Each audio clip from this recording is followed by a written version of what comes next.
One very common problem for people on the autism spectrum is difficulty adjusting to new situations. People on the autism spectrum need a steady routine and a familiar, consistent environment because it helps them to stay organized and to know what to expect or how to act. So they rigidly stick to old habits, and their rigidity often results in obsessive and/or compulsive thoughts and behaviors. While there are many reasons people on the spectrum resist change, most of these reasons have a common source, namely fear.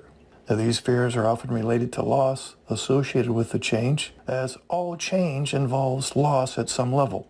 So here are some typical reasons for resistance to change. Resistance can stem from perceptions of the change that people with ASD hold. For example, those who feel that they'll be worse off at the end of the change are unlikely to cooperate.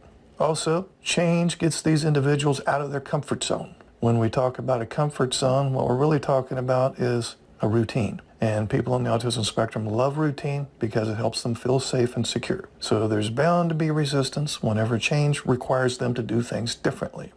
Next point, don't mistake compliance for acceptance. People on the spectrum who are overwhelmed by continuous change may resign themselves to it and go along with the flow, but even though you may have them in body, you do not have their hearts. Thus, motivation to cooperate is going to be low.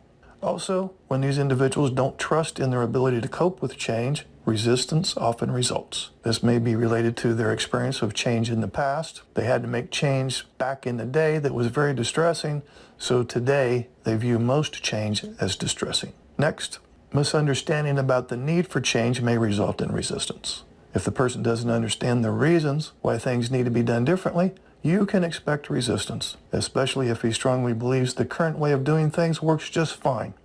And lastly, not being consulted often results in resistance. If these individuals are allowed to be part of the change process, there's less resistance. They get the sense that they're being heard and that their feelings count.